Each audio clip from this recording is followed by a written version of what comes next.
Hello dears, मैं Neeraj sir स्वागत करता हूं आपके अपने यूट्यूब चैनल एनपी विद्यापीठ में। तो चलिए, मैं आज आपको लेकर चलता हूं फिर से उस दुनिया में जिस दुनिया का आप बेसब्री से इंतजार कर रहे थे। यानी आपका एग्जाम पढ़ने वाला है बिहार बोर्ड 10वीं का, और उसमें आज मैं आपको पढ़ाऊंगा बिहार बोर्ड 10वीं के विषय हिंदी का वस्तुनिष्ठ प्रश्न। यानी आप अपने हिंदी को बेहतर तरीका से पढ़ लिए होंगे, अब उसके वस्तुनिष्ठ प्रश्न को बेहतर तरीका से समझने और याद करने की जरूरत है। इसी कड़ी में मैं आपको एक छोटा सा मदद करूंगा जिससे कि आप एग्जाम में बेहतर परिणाम प्राप्त कर सकते हैं। आपने एक कहावत सुना ही होगा कि कुछ दिन की खामोशी है फिर शोर आएगा, तेरा वक्त आया है मेरा दौड़ आएगा, है ना। तो चलिए, लेकर चलता हूं आपको उस दुनिया में जिस दुनिया का आप बहुत बेसब्री से इंतजार कर रहे थे। देखिएगा, आपने देखा यहाँ पे लिखा हुआ है हिंदी, और जस्ट उसके नीचे लिखा हुआ है वस्तुनिष्ठ प्रश्न। आप 10वां क्लास में हैं, बिहार बोर्ड का एग्जाम देने वाले हैं, तो आपने हिंदी के बारे में बेहतर तरीका से पढ़ा होगा। बस उसी के वस्तुनिष्ठ प्रश्न को हम यहाँ पे दिखाएंगे और उम्मीद करते हैं कि आपको बेहतर तरीके से समझ में भी आएगा। बस केवल गौर करिएगा। देखिए, हम लोग पढ़ेंगे गोधूली भाग 2। क्या पढ़ेंगे? गोधूली भाग 2, और इसमें हम लोग को गद्य खंड पढ़ना है। हिंदी में गद्य खंड और पद खंड होता है, ठीक है। तो आप अभी पढ़ेंगे गद्य खंड, यानी कहानी वाले पार्ट्स को पढ़ेंगे। जो कहानी में जो वस्तुनिष्ठ निकलेगा, ऑब्जेक्टिव प्रश्न निकलेगा, उस प्रश्न को देखेंगे और फिर उसके उत्तर को भी देखेंगे, ठीक है। देखिएगा, इसी कड़ी में आपको एक चैप्टर मिलेगा। प्रथम चैप्टर है, ध्यान दीजिए, यहां श्रम विभाजन और जाति प्रथा। देखिए, आप देख रहे हैं श्रम विभाजन और जाति प्रथा, ये एक चैप्टर है। इसके लेखक डॉक्टर भीमराव अंबेडकर है। इस बात को भी आप बेहतर तरीका से जानते हैं। ध्यान दीजिए, आप अपने किताब को जब भी खोलेंगे ना हिंदी के, तो उसमें पहले पेज पर ही एक साइड में उसके पाठ का नाम और एक साइड में उसके लेखक का नाम दिया रहता है। पहले उसको आप याद कर लेंगे, तो उसके बाद जब आप ऑब्जेक्टिव में पढ़ेंगे, ऑब्जेक्टिव को देखेंगे, तो आपको थोड़ा ज्यादा समझ में आने लगेगा। हालांकि आपको इससे पहले से याद होना चाहिए, ठीक है।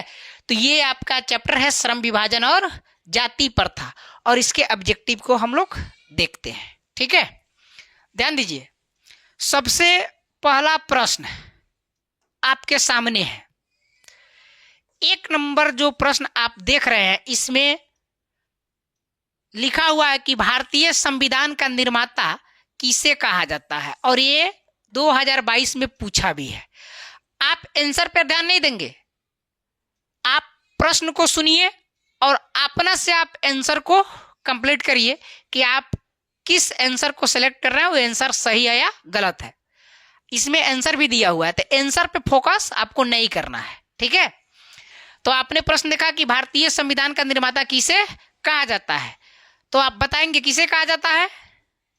भीमराव अंबेडकर को। भारतीय संविधान का निर्माता किसे कहा जाता है? तो भीमराव अंबेडकर को। चलिए, अब ध्यान दीजिए, ऐसे हम लोग बढ़ते चलते हैं। देखिएगा, आपके सामने दूसरा प्रश्न है, मानव मुक्ति के पुरोधा किसे कहा जाता है, कहा गया है। मानव मुक्ति के पुरोधा, मानव मुक्ति के पुरोधा किसे कहा गया है, तो आप क्या बताएंगे? भीमराव अंबेडकर को। किसे कहा गया है? तो भीमराव अंबेडकर को। देखिएगा, अगला प्रश्न आपके सामने है तीसरा, भारत में जाति प्रथा। क्या बाबू? भारत में जाति प्रथा का मुख्य कारण क्या है? क्या कह सकते हैं? बेरोजगारी। क्या बता सकते हैं माय डियर? बेरोजगारी, है ना। भारत में जाति प्रथा का मुख्य कारण क्या है? बेरोजगारी। आगे देखेंगे, जाति प्रथा स्वाभाविक विभाजन नहीं है, क्यों? मतलब जाति प्रथा जो है स्वाभाविक विभाजन क्यों नहीं है, किसके कारण नहीं है? तो रुचि पर आधारित नहीं होने के कारण, यानी स्वाभाविक विभाजन इसलिए नहीं है कि इसमें किसी भी व्यक्ति को उसके रुचि के आधार से उसे काम चुनने की आजादी नहीं है ना। फिर देखेंगे 5वां प्रश्न आपके सामने है, आदर्श समाज स्वतंत्रता, समता, भ्रातृत्व पर आधारित होगा। किसने कहा? किसने कहा कि आजादी होगी, सब लोग एक साथ रहेंगे, भाईचारा के रूप में वो अपने समाज का निर्माण करेंगे? इस बात को किसने बताया कि आदर्श समाज स्वतंत्रता, समता, भ्रातृत्व पर आधारित होगा? इस बात को किसने कहा था? ध्यान दीजिएगा। तो ये है आपके डॉक्टर भीमराव अंबेडकर। फिर है डॉक्टर भीमराव अंबेडकर ने किस प्रथा को आर्थिक पहलू से खतरनाक माना है? डॉक्टर भीमराव अंबेडकर ने किस प्रथा को आर्थिक पहलू से खतरनाक माना है? तो ये है जाति प्रथा को, यानी जाति प्रथा का भेदभाव बहुत खतरनाक है। इस पाठ के अनुसार इसमें जाति आधारित ही कार्य चुनना है। आप जिस जाति से हैं उसी जाति के आधार पर आप कार्य चुन सकते हैं, चाहे वह बच्चा माँ के गर्भ में पल रहा हो, फिर भी अगर वह जो ही उसका जन्म होता है और उसके पैतृक जो पेशा है, माता पिता का जो पेशा है, उसी पेशा को चुनना है। श्रम विभाजन और जाति प्रथा पाठ के आधार पर, है ना। तो इसलिए जो है ये जाति प्रथा जो है आर्थिक पहलू से क्या है? खतरनाक है। इसको भीमराव अंबेडकर ने श्रम विभाजन और जाति प्रथा पाठ में बताया है। चलिए आगे देखेंगे, ध्यान दीजिएगा। अगला प्रश्न आपके सामने है कि जाति प्रथा श्रम विभाजन के साथ साथ किसका रूप लिए हुए है? तो आप क्या बताएंगे? श्रमिक विभाजन का। किसका रूप लिए हुए बुआ? श्रमिक विभाजन का। आगे देखिएगा, श्रम विभाजन और जाति प्रथा के लेखक कौन है? तो बाबा साहब भीमराव अंबेडकर। फिर है लेखक की दृष्टि में विडंबना की बात क्या है? ध्यान दीजिएगा, लेखक की दृष्टि में लेखक कौन है? श्रम विभाजन और जाति प्रथा पाठ के लेखक कौन है? डॉक्टर भीमराव अंबेडकर। तो डॉक्टर भीमराव अंबेडकर की दृष्टि से ये प्रश्न कर रहा है कि लेखक की दृष्टि से विडंबना की बात क्या है? तो क्या बताएंगे? जातिवाद के पोषकों की कमी नहीं है, यानी जाति प्रथा को पोषने वाले की कमी नहीं है, जिसके कारण वो क्या है? विडंबना का रूप लिया है या विडंबना की बात है। फिर है लेखक की दृष्टि में आदर्श समाज कैसा होना चाहिए? तो आप देखेंगे ऑप्शन आपके सामने दिया हुआ है, जिसमें स्वतंत्रता, समता और भ्रातृत्व का भाव हो, जिसमें सभी धनी हो, जिसमें सभी पढ़े लिखे हो, जिसमें सभी स्वस्थ हो। तो देखिएगा यहाँ पे ऑप्शन ए होगा, जिसमें स्वतंत्रता यानी आजादी हो, समता यानी सभी लोग वहां पे जो है सुखी संपन्न हो, एक साथ मिलकर रहते हो, आपस में भाईचारा बना के रहते हो, वैसा आदर्श समाज होना चाहिए लेखक की दृष्टि से, यानी डॉक्टर भीमराव अंबेडकर की सोच से या उनके दृष्टि से। ठीक है, चलिए माय डियर, फिर हम आपको लेकर के चलते हैं जस्ट इसके आगे। ध्यान दीजिए,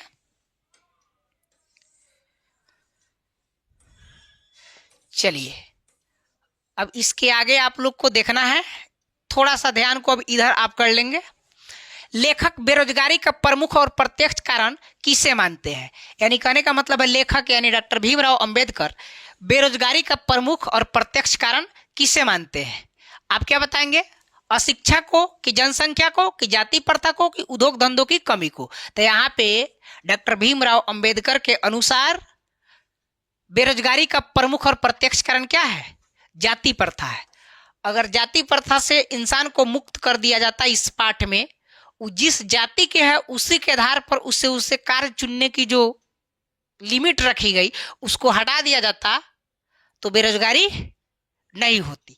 इसलिए डॉक्टर भीमराव अंबेडकर इस बात को मानते हैं कि जाति प्रथा ही बेरोजगारी का प्रमुख और प्रत्यक्ष कारण है। चलिए फिर है अगला प्रश्न कि अंबेडकर की दृष्टि में भाईचारे का वास्तविक रूप कैसा होता है? यानी अंबेडकर की दृष्टि में भाईचारा कैसा होना चाहिए?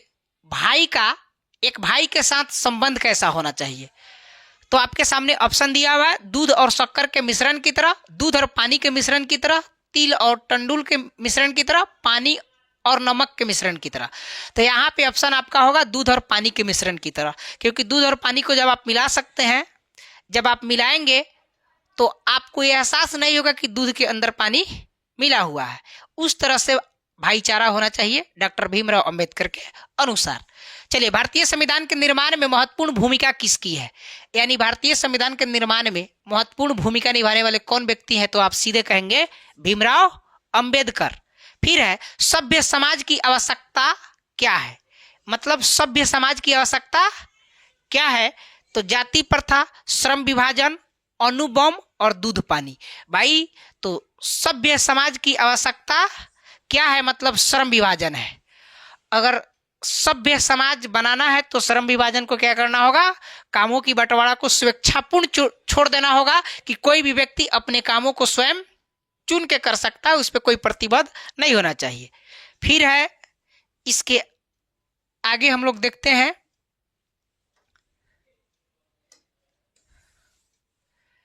चलिए तो अगला प्रश्न आपके सामने है, ध्यान दीजिए।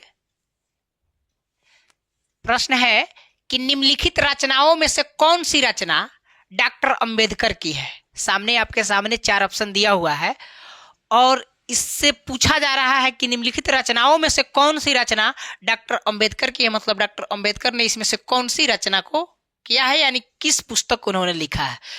पुस्तक आपके सामने, इसका नाम है कि the caste in India, Shudras, इनमें से सभी।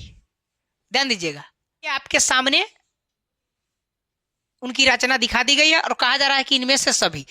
तो मेरे ख्याल से ये जो आप देख रहे हैं, ये सभी के सभी रचना डॉक्टर भीमराव अंबेडकर के द्वारा ही किया गया है। तो यहाँ ऑप्शन में डालेंगे इनमें से सभी। फिर अगला प्रश्न है कि आधुनिक सभ्य समाज श्रम विभाजन को आवश्यक क्यों मानता है? तो कार्य कुशलता के लिए। ऑप्शन होगा कार्य कुशलता के लिए आधुनिक सभ्य समाज श्रम विभाजन को क्या करता है? आवश्यक मानता है। आगे है श्रम विभाजन और जाति प्रथा पाठ बाबा साहब के किस भाषण का संपादित अंश है ना? यानी किस भाषण का संपादित अंश है या भाग है? तो आप क्या बताएंगे? Annihilation of caste. क्या है बाबू? Annihilation of cast. इस भाषण का वो क्या है? अंश है। फिर अगला है प्रश्न कि प्राथमिक शिक्षा प्राप्त करने के बाद अंबेडकर उच्चतर शिक्षा प्राप्त करने के लिए कहाँ गए? कहाँ गए थे? न्यूयॉर्क। कहाँ गए थे? न्यूयॉर्क गए थे। तो आप यहाँ पे लिख देंगे न्यूयॉर्क। कोई दिक्कत? चलिए, इस प्रकार से हम लोग चलते हैं अगले प्रश्न की ओर। थोड़ा सा आप ध्यान को जो है स्थिर करके रखिए, एकदम पूरा टॉपिक आपके माइंड में सेटअप हो जाएगा। ठीक है, चलिए अगला प्रश्न आपके सामने है कि अंबेडकर के चिंतन एवं रचनात्मकता के लिए प्रेरक व्यक्ति थे। मतलब वो किनको अपना प्रेरणा स्रोत मानते थे? उनके प्रेरक कौन कौन व्यक्ति थे जिनको देख करके अपने जीवन को वो बेहतर बनाए और इस लायक बन गए?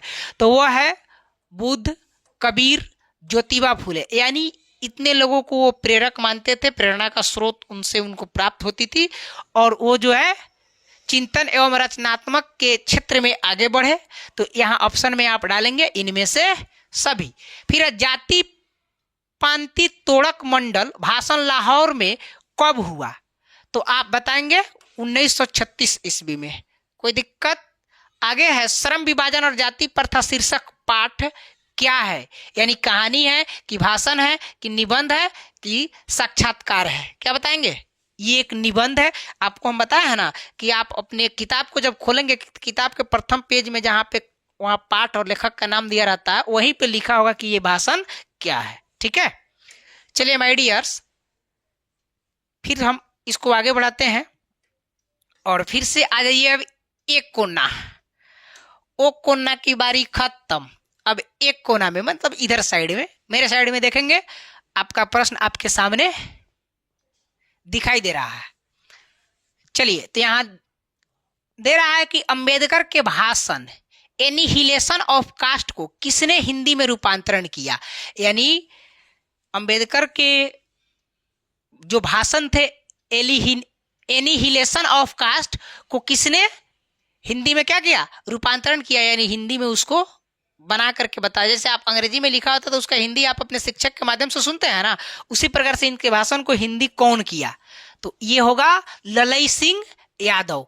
ललई सिंह यादव ने अंबेडकर के भाषण को क्या किया? हिंदी रूप दिया। अगला प्रश्न आपके सामने है, अंबेडकर का जन्म किस परिवार में हुआ था? तो आप सीधे जानते हैं कि एक दलित परिवार में इनका जन्म हुआ था। लेखक को इस युग में कहां पर विडंबना दिखाई दिया? तो जातिवाद में। लेखक यानी मैं बार बार इसी बात को रिपीट कर रहा हूं कि डॉक्टर भीमराव अंबेडकर, यानी डॉक्टर भीमराव अंबेडकर की दृष्टि में विडंबना कहां दिखाई दिया? तो वो दिखाई दिया जातिवाद में। ऐसा भी मैं आपको बता दूं कि जातिवाद जो होता है एक तरीका से हमारे आपके समाज को बांटने का काम करता है और समाज उससे पूर्ण रूप से बंट जाता है। ठीक है, भेदभाव ये कहीं से भी जातिवाद का ही समर्थक है और उसको जो है आगे बढ़ावा देता है। इसी बात को डॉक्टर भीमराव अंबेडकर ने इस पाठ के माध्यम से दिखाना चाह रहे हैं कि विडंबना दिखाई अगर देता है तो जातिवाद में देता है। अगला प्रश्न है कि डॉक्टर अंबेडकर के माता का नाम क्या था? चलिए भाई, क्या नाम था? रानीबाई, कुंतीबाई, शीलाबाई या भीमाबाई? तो आपका ऑप्शन होगा भीमाबाई। डॉक्टर अंबेडकर ने पीएचडी की उपाधि कब धारण की? मतलब पीएचडी की उपाधि मतलब पीएचडी की डिग्री उनको कब मिली? तो आपके सामने ऑप्शन है 1916 ईस्वी में। चलिए, तो इसके आगे हम लोग देखते हैं फिर अगला प्रश्न। ध्यान दीजिए my dears, the caste in India their mechanism किनकी रचना है? तो आप सीधे कहेंगे भीमराव अंबेडकर की। आर्थिक पहलू से भी जाति प्रथा डॉट डॉट डॉट क्या है? तो एक हानिकारक प्रथा है, यानी यहाँ पे ऑप्शन बी है हानिकारक। डॉट डॉट दिया मैंने, खाली जगह दिया। यहाँ क्या होगा? पेशे का दोषपूर्ण पूर्व निर्धारण करती है। क्या करती है? तो जाति प्रथा। यानी यहाँ पे आप ये खाली जगह पे लिखेंगे कि जाति प्रथा पेशे का दोषपूर्ण पूर्व निर्धारण करती है। अब है जाति प्रथा भारत में बेरोजगारी का डॉट डॉट कारण बनी हुई है। क्या कारण बनी हुई है माय डियर? तो प्रत्यक्ष और प्रमुख ये दोनों कारण बने हुए हैं। इसकी ऑब्जेक्टिव आप जस्ट इसके ऊपर देखे हुए थे। तो आप यहाँ पे ऑप्शन नंबर सी को मारेंगे, ए और बी दोनों। ठीक है, फिर यहाँ पे क्या दिया? मूक दिया हुआ है क्या जी? मूक नायक क्या है माय डियर? मूक नायक क्या है? अखबार, पत्रिका, पुस्तक, कहानी संग्रह। क्या है? तो पत्रिका है। चलिए, तो माय डियर्स इसको हम आगे बढ़ाते हैं। अब हम लोग देखते हैं इसके आगे के प्रश्न को। देखिएगा माय डियर, ध्यान दीजिए, थोड़ा सा इसको नीचे कर ले, आपको अच्छा दिखाई देगा। चलिए, अगला प्रश्न आपके सामने है कि डॉक्टर भीमराव अंबेडकर की मृत्यु कब और कहां हुई? क्या बाबू? मृत्यु मतलब वो कब और कहां पे उनकी मृत्यु हो गई, यानी वो डेथ कर गए, है ना? तो आप बताएंगे क्या? 1956 माय डियर। क्या बताएंगे? 1956 दिल्ली में, है ना? अगला प्रश्न फिर है कि डॉक्टर भीमराव अंबेडकर का जन्म कब हुआ? डॉक्टर भीमराव अंबेडकर का जन्म कब हुआ? तो 14 अप्रैल 1891 में। ये तो आपको याद ही होना चाहिए क्योंकि आप हिंदी जब पढ़े होंगे ना तो उसमें आपको सबसे पहले ही पढ़ने को मिला होगा। डॉक्टर भीमराव अंबेडकर का जन्म कब हुआ? तो 14 अप्रैल 1891 में, है ना? अगला है कि डॉक्टर भीमराव अंबेडकर का जन्म कहाँ हुआ? डॉक्टर भीमराव अंबेडकर का जन्म कहाँ हुआ? तो महू मध्य प्रदेश में हुआ। कहाँ हुआ माय डियर?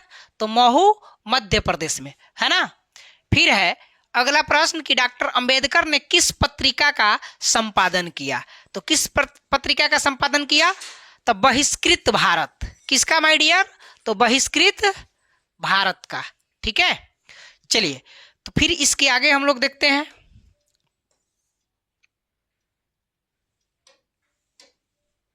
चलिए, अब इसके आगे देखते हैं हम लोग। अगला प्रश्न आपके सामने है।